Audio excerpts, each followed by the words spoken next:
అందరకు శుభములు తెలియచేస్తూ దేవుని వాక్య ధ్యానం కొరకై మిమ్మలను ప్రేమతో ఆహ్వానిస్తూ ఉన్నాం. గత 7 వారాల్లో యోహాను సువార్తికుడు పరిశుద్ధ గ్రంథములో ఆయన రాసినటువంటి యేసు చేసినటువంటి 7 సూచక క్రియలను మనం ధ్యానం చేసుకున్నాం. ఈ రోజున పునరుద్ధానుడైనటువంటి యేసుక్రీస్తు ఆయన మరణించి పునరుద్ధానుడైన తర్వాత అనేకమైనటువంటి విధాలుగా తాను శిష్యులకు ప్రత్యక్షము చేసుకున్నటువంటి యేసుక్రీస్తు ఒకానొక నాడు మరి శిష్యులకు ఆయన తాను ప్రత్యక్షపరుచుకున్నాడు. ఈ సందర్భం యోహాను సువార్త 21వ అధ్యాయంలో మనము గమనించగలం. యేసుక్రీస్తు మరణించి సమాధి చేయబడి 3వ దినాన తిరిగి లేచిన తర్వాత తన శిష్యులకు అనేక మంది జనసమూహానికి తను ప్రత్యక్షపరుచుకున్నాడు. యేసుక్రీస్తు మరణించి సమాధి చేయబడి పునరుద్ధరణైన తర్వాత శిష్యులు అనేకమైనటువంటి సందేహాలతో అనేకమైనటువంటి అసమాధాన పరిస్థితుల్లో వారు ఉన్నటువంటి పరిస్థితుల్లో దేవుడు యేసుక్రీస్తు వారికి తాను ప్రత్యక్షపరుచుకొని వారికి సమాధానాన్ని ఇచ్చాడు. వారి మనసుల్లో ఉన్నటువంటి అనుమానాలన్నీ కూడా నేను తిరిగి లేచాను అని ఆయన చెప్పి ఆయన గాయాలు చూపించి వారిలో ఉన్నటువంటి అనుమానాలన్నీ కూడా తీసివేశాడు. వారి మీదకి పరిశుద్ధాత్మ శక్తిని ఊదాడు. వారిని మానసికంగా ఆధ్యాత్మికంగా బలపరిచాడు. నిరీక్షణ లేనటువంటి ఆ జీవితాలకు మేమేం చేయాలి తర్వాత అనేటటువంటి సందేహాలతో ఉన్నటువంటి జీవితాలకు ఒక గొప్ప నిరీక్షణ ఇచ్చి మీరు ఈ పరిశుద్ధాత్మ ద్వారా అనేకమైనటువంటి కార్యాలు మీరు చేస్తారు అని చెప్పి పాపములు క్షమించడానికి కూడా వారికి అధికారం ఇచ్చి వారిని లోకానికి పంపాలని ఆయన తెలియచేశాడు. అలాంటి సందర్భంలో ఇంకా యేసు ఆరోహణం అవనటువంటి ఆ 40 దినాల్లోపే తను ప్రత్యక్షపరుచుకునేటటువంటి దినాల్లో ఉండగానే శిష్యులు ఇంకా ఎక్కువగా బలపడనటువంటి స్థితిలో ఉన్నప్పుడు ఒక సంఘటన జరిగింది. అదేమంటే ఒకానొక నాడు పేతురు గారు ప్రథమ శిష్యుడు మిగిలినటువంటి శిష్యులతో చెప్పాడు, నేను మరలా చేపలు పట్టడానికి వెళ్ళిపోతున్నాను అని చెప్పాడు. చెప్పినప్పుడు మిగిలినటువంటి శిష్యులు కూడా మేము కూడా వస్తాం అని వాళ్ళు కూడా చెప్పారు. వారిలో తోమా ఉన్నాడు, నతనీయులు ఉన్నాడు, జబదయి కుమారులు అనేటువంటి యాకోబు యోహానులు ఉన్నారు, మరి 2 శిష్యులు ఉన్నారు. మొత్తం 7 తిరిగి మరలా వారు చేపలు పడడానికి తిరిగి వెళ్ళారు. 3వ వచనంలో ఉంది 21వ అధ్యాయము, నేను చేపల పట్టబోదును అన్నప్పుడు మేమునో నీతో కూడా వచ్చేదమను అని వారు చెప్పారు. ఇదే చేపలు పట్టేటటువంటి వృత్తిలో ఉన్నప్పుడు 3.5 సంవత్సరాల క్రితం యేసు వారిని చూచి నన్ను వెంబడించండి, మిమ్మల్ని మనుషులు పట్టే జాలలుగా చేస్తాను అని చెప్పి పేతురుకి, ఆంద్రేయకు, యాకోబుకి, యోహానుకి యేసు తెలియచేసిన వెంటనే వారు తమ వలలను అక్కడే విడిచిపెట్టేసి యేసుని వెంబడించారు. మార్కు సువార్త 1వ అధ్యాయము 17వ వచనంలో ఈ మాటలు ఉన్నాయి, నా వెంబడి రండి, నేను మిమ్మల్ని మనుషులను పట్టు జాలరులుగా చేసేదను. Follow me and I will make you become fishers of men. అప్పటి వరకు వారు ఏం చేశారంటే దే వర్ కాల్డ్ ఫిషర్మెన్. వారు చేపలు పట్టే జాలరులుగా ఆ వృత్తిలో ఉన్నారు.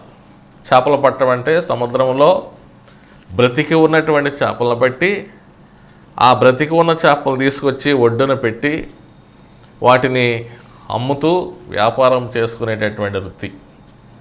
బ్రతికిన చేపలను తీసుకొని వచ్చి వీరు వ్యాపారం చేసేటప్పుడు అవి చనిపోతాయి. అది వాళ్ళ వృత్తి.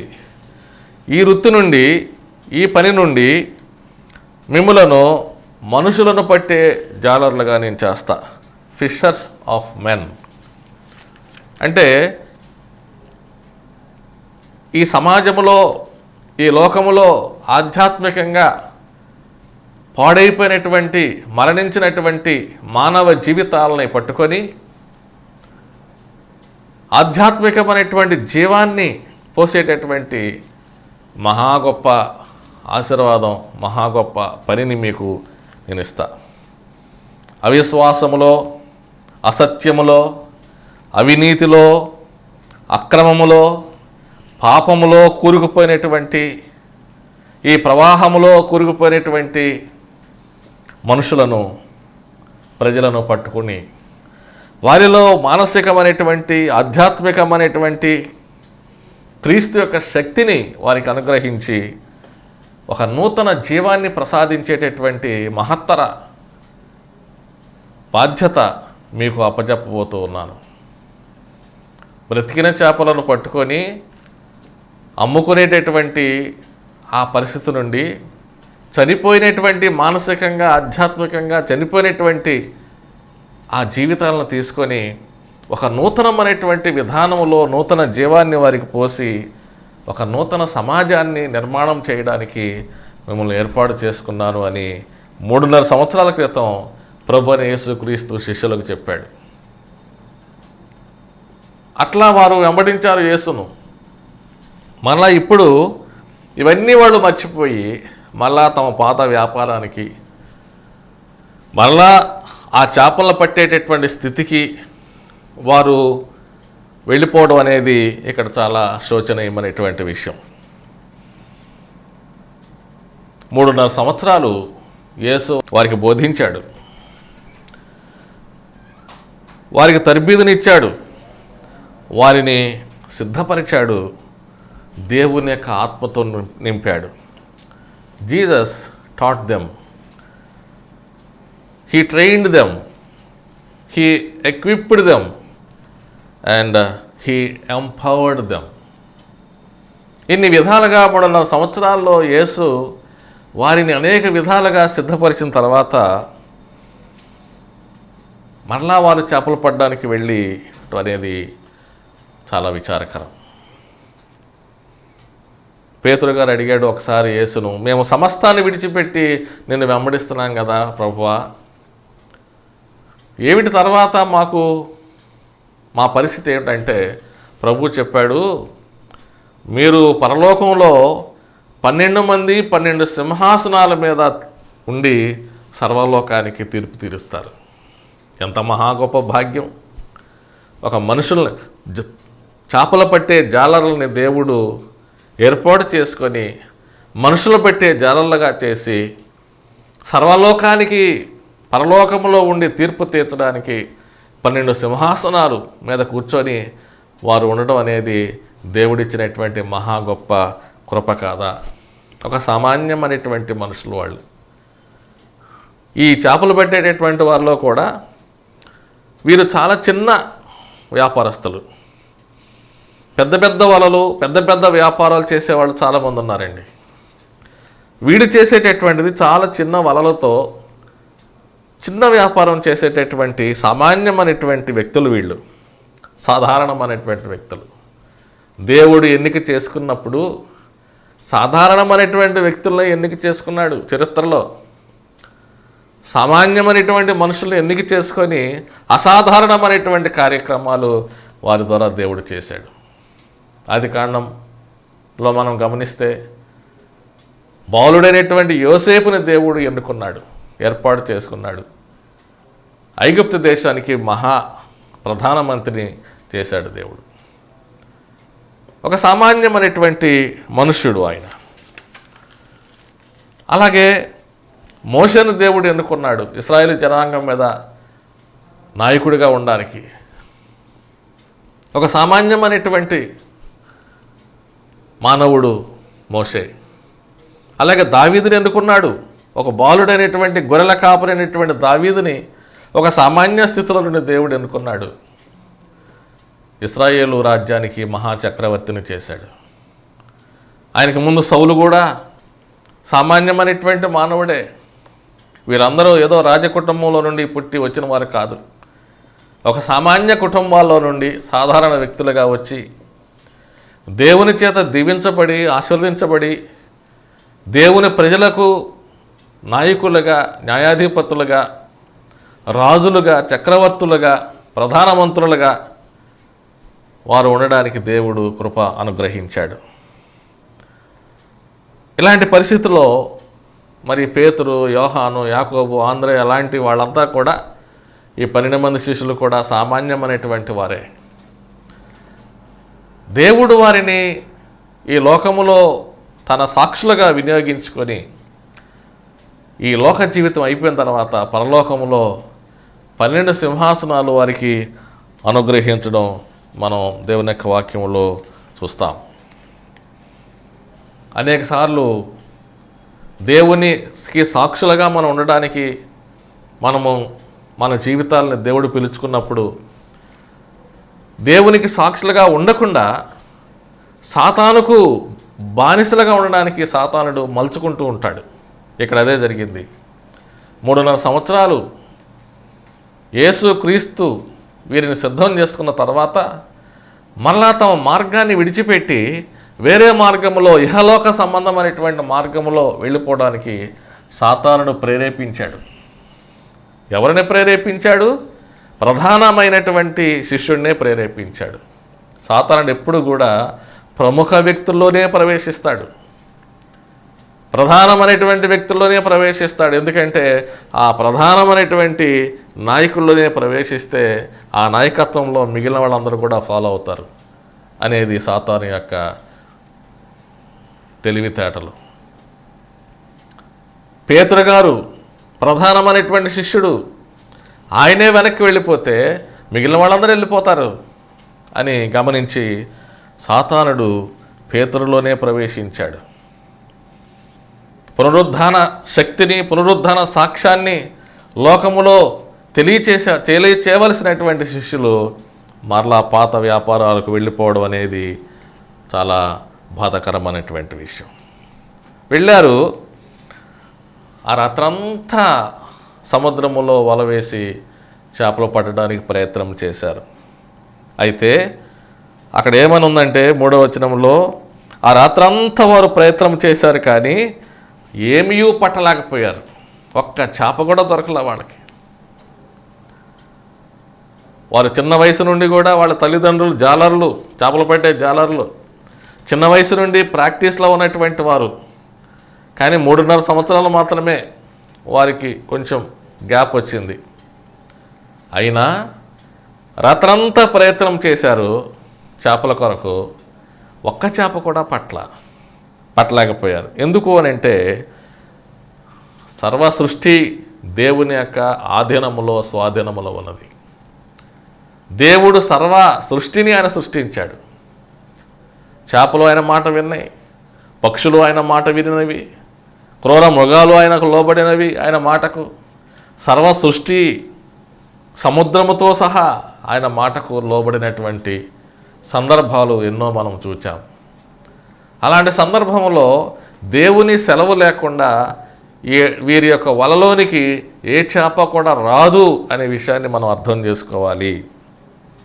ప్రభువును, దేవుని చిత్తాన్ని వదిలిపెట్టి వేరే పనులకు, వేరే కార్యక్రమాలకు మనము వెళితే అవి నెరవేరవు, మనం ఏదీ సాధించలేము.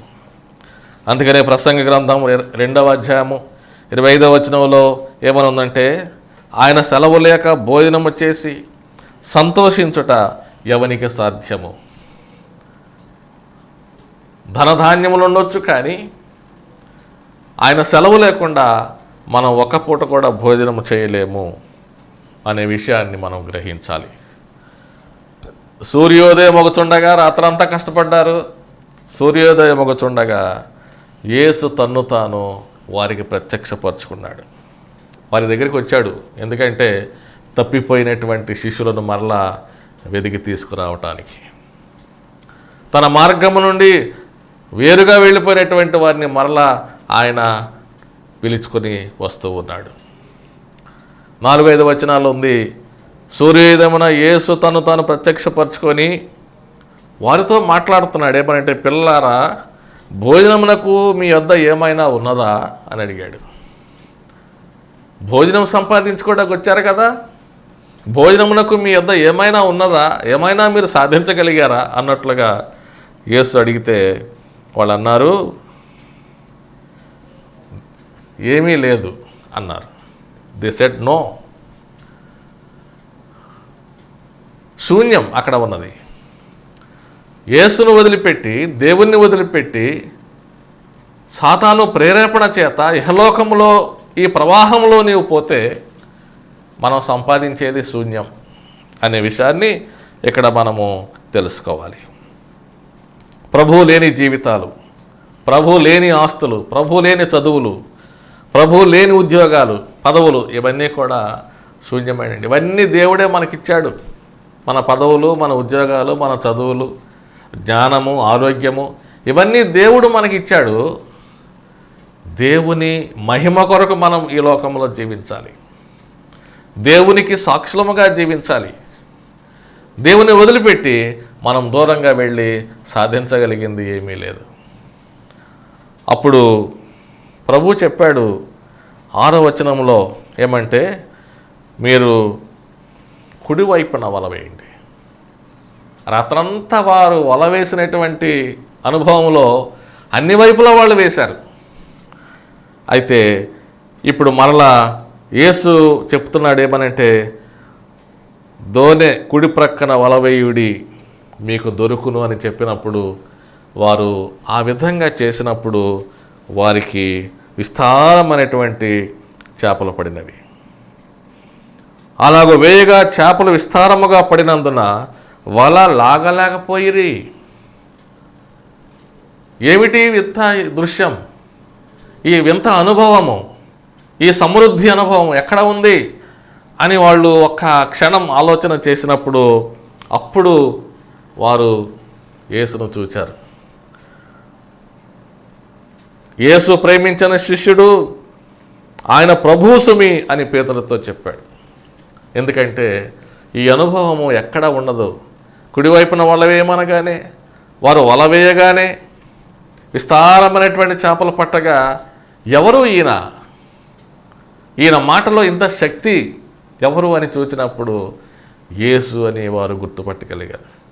యోహాను భక్తుడు ముందుగా చూచి ఆయన ప్రభు సుమి అని పేతురుతో చెప్పినప్పుడు పేతురు మిగిలినటువంటి వారు యేసు అని గుర్తుపట్టగలిగారు. అప్పుడు అక్కడ ఎన్ని చేపలు పడినాయి అంటే, వల లాగుచు దోనెలో వారు వచ్చి వారు ఆ విస్తారముగా పట్టినటువంటి చేపలను లెక్కించగా 153 గొప్ప చేపలు పడ్డవి. 153 గొప్ప చేపలు. అప్పుడు చెప్పాడు యేసు ఆ చేపలు తీసుకొచ్చి, రండి భోజనము చేద్దాం, మీరు ఇప్పుడు పట్టిన చేపల్లో కొన్ని తీసుకుని రండి అని చెప్పి యేసు క్రీస్తు వారికి భోజనాన్ని పెట్టాడు. యేసు మాట చేత వల వేయగా చేపలు పడినవి. యేసు తిరిగి మరలా వారికి భోజనాన్ని ఆ చేపలనే పెట్టాడు. 153 గొప్ప చేపలు ఇక్కడ వారి వలలోకి వచ్చినాయని తెలియచేయబడింది. సిరిల్ ఆఫ్ అలెగ్జాండ్రియా అనేటటువంటి భక్తుడు ఎందుకు 153 చేపలే పట్టినవి పడి అంటే, ఇది 100 అనేది అన్యజనుల యొక్క పరిపూర్ణమైన సంఖ్య, 50 అనేది ఇశ్రాయేలుల యొక్క సంఖ్య, 3 అనేది త్రిత్వానికి సూచనగా ఉన్నటువంటి సంఖ్య. 100, 50, 3, 153 అనేది దీనికి సాదృశ్యంగా ఉన్నది. రెండవది ఏమిటంటే, జెరోమ్ అనేటటువంటి భక్తుడు ఏమన్నాడంటే 153 రకాల చేపలు దానిలో పడినాయి అంట. అంటే ఏ 2 చేపలు ఒక రకానికి చెందిన చేప కాదు, అనేక రకాలైన చేపలు ఉంటాయి. 153 రకాల చేపలు ఉన్నాయి దీనిలో. అనేక రకాలైనటువంటి మనుషులకు సర్వ మానవాళికి ఈయన దేవుడు అనేటటువంటి సూచన దీనిలో అగస్టిన్ అనేటటువంటి భక్తుడు తెలియచేస్తూ ఉన్నాడు. యోహాను సువార్త 2వ అధ్యాయము మొదటి 11 వచనాల్లో యేసు నీళ్లను ద్రాక్షరసముగా చేసినటువంటి సూచక క్రియను మనం ధ్యానం చేశాం. ఇప్పుడు 21వ అధ్యాయం 6వ వచనంలో సమృద్ధికరమైనటువంటి ఆహారాన్ని 153 గొప్ప చేపలతో శిష్యులకు ఆయన ఇచ్చినటువంటి సందర్భాన్ని చూచాం. ఇది ఎక్కడైతే లోటు ఉన్నదో అక్కడ ఆహారాన్ని ఇచ్చేటటువంటి వాడు, సమృద్ధిని ప్రసాదించేటటువంటి వాడు ప్రభు అనేటువంటి యేసుక్రీస్తు. నీళ్లను ద్రాక్షరసముగా చేసినటువంటి ప్రభు 5 రొట్టెలు 2 చేపలతో 5,000 మందికి ఆహారాన్ని పంచిపెట్టినటువంటి ప్రభు ఇక్కడ ప్రభు అనేటువంటి శిష్యులకు, యేసు శిష్యులకు ఆయన 153 గొప్ప చేపలతో సమృద్ధికరమైనటువంటి జీవితాన్ని, ఆహారాన్ని ఇచ్చినటువంటి వాడు. Without Christ we get nothing, with Christ we get everything. యేసు లేకుండా మనం ఏదీ సాధించలేము, యేసు ఉంటే సమస్తాన్ని సాధించగలము అనే విషయాన్ని మనం ఇక్కడ అర్థం చేసుకోవాలి. మరొకటి ఏమంటే మార్కు సువార్త 1వ అధ్యాయము 16 నుండి 20 వచనాల్లో యేసు మొట్టమొదటిగా తన శిష్యులను పిలుచుకున్నాడు. మీరు రండి, నేను మిమ్మల్ని మనుషులు పట్టే జాలర్లుగా చేస్తాను. ద ఫస్ట్ కాల్, తన శిష్యులను పిలుచుకున్నటువంటి మొదటి పిలుపు. వారు మరలా లోకం వైపు వెళ్ళిపోయినప్పుడు, తమ మార్గాన్ని తప్పినప్పుడు రెండవసారి మరలా యేసు వారిని పిలుచుకుంటూ ఉన్నాడు. యోహాను సువార్త ఈ 21వ అధ్యాయము ఈ మొదటి 14 వచనాల్లో తిరిగి మరలా రెండవసారి యేసు తన శిష్యులను పిలుచుకుంటూ ఉన్నాడు. అప్పుడు పేతురు గారు సిగ్గుపడ్డాడు. మరలా వచ్చేసాం మేము ఇటువైపుకని సిగ్గుపడి మరలా తమ జీవితాల్ని సరి చేసుకున్నారు. ఇదే సందర్భాన్ని పునస్కరించుకొని దేవుని భక్తులైనటువంటి కీర్తిశేషులు ఏబి మాసిలమ్మడయ్య గారు ఒక చక్కని కీర్తన, మనందరికీ వచ్చినటువంటి కీర్తన రాశారు. పేతురు గారి యొక్క శిష్యుల యొక్క ఆ జీవిత యాత్రను జ్ఞాపకం చేసుకుంటూ, ప్రభువు లేకుండా మనం ఏదీ చేయలేము, ప్రభువుని వదిలిపెట్టి మనం ఏదీ చేయలేము అని తెలియచేస్తూ తన జీవితాన్ని కూడా దాంతో పొందుపరుచుకుంటూ లోకానికి గొప్ప సాక్ష్యాన్ని తెలియచేశారు కీర్తిశేషులు ఏబి మాసిలమ్మణి దైవజనులు. రాత్రంతయు శ్రమపడినా రాలేదు ప్రభు జయము, రహదారులు వెదకినను రాదాయను ప్రతిఫలము. రక్షించు నీ సిలువా రమణీయ లోతులలో, రతనాలను వెదకుటలో రాజిల్లు నా పడవా. రతనంతా మేము శ్రమపడ్డాం, అయితే ప్రభు యొక్క జయం రాలా. రహదారులు వెదకినను ప్రతిఫలం లేకపోయింది.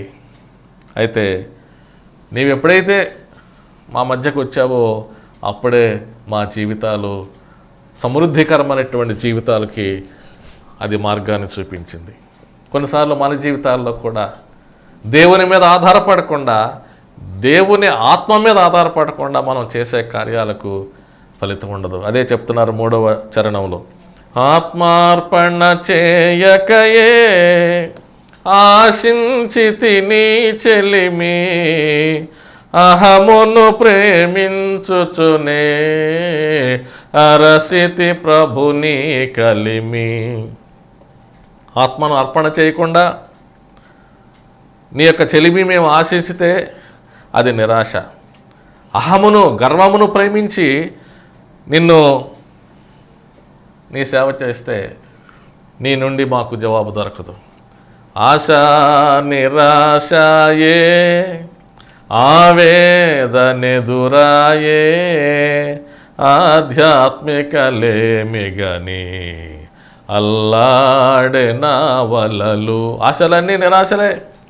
అహాన్ని ప్రేమించి దేవుని యొక్క ఆత్మను పొందుకోకుండా సేవ చేస్తే అవన్నీ కూడా నిరాశలే అనే విషయాన్ని భక్తుడు తన జీవితాన్ని కూడా దానిలో పొందుపరుచుకొని చెప్తూ ఉన్నాడు.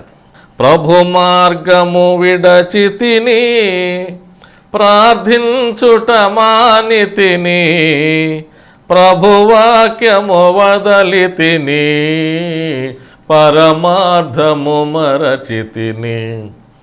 ప్రపంచ నటనలలో ప్రావీణ్యమును పొంది ఫలహీనుడనై ఇప్పుడు పాటింతు నీ మాట. ప్రభు మార్గము విడిచిపెట్టి, ప్రార్థన మానివేసి, వాక్యాన్ని వదిలేసి, పరమార్థాన్ని ప్రక్కన పెట్టి ప్రపంచ నటనలో ప్రావీణ్యాన్ని పొంది అలాంటి సందర్భంలో లభించేదేమంటే ఫలహీనత.